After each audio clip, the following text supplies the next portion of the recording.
New at 11, tracking the impact of the algae crisis that gripped the Treasure Coast this summer. Scientists are doing new research to see what kind of harm the algae blooms might have on sea life. News Channel 5's Megan McRoberts is live to explain their work. Megan?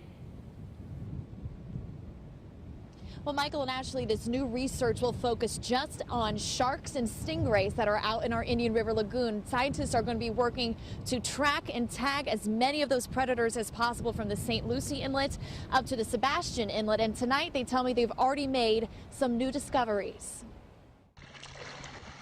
FAU Harbor Branch scientists release a stingray back into the Indian River Lagoon with the hope they or other fishermen will see it again.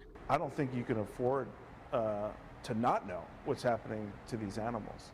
Dr. Matthew Ajamian is dedicating his time to tracking stingrays and sharks in the lagoon to see how long they're staying in the area or how their health is and whether algae blooms have any impact on that. We'll have a better idea of how much of a home these species are making out of the Indian River Lagoon. Since July, research teams have tagged about 100 sharks and stingrays. For some of them, they've surgically implanted a tracker like this before setting the fish loose. Blood samples are also taken to track their health. The problem is we don't have any baseline information. Right now, we still don't even know what happens in an algae bloom to sharks or rays. So we're hopefully going to be able to get to that.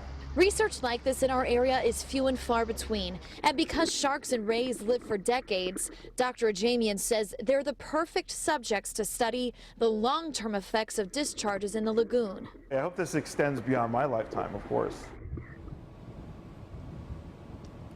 And these scientists are also very carefully keeping track of the type of species of sharks and stingrays that they're catching. They tell me actually just a couple weeks ago they caught a small-toothed sawfish. It's a type of stingray that they thought didn't even swim in this lagoon. It's an endangered species that they found, just highlighting and showing just how many potentially endangered animals are in this lagoon and so important to protect.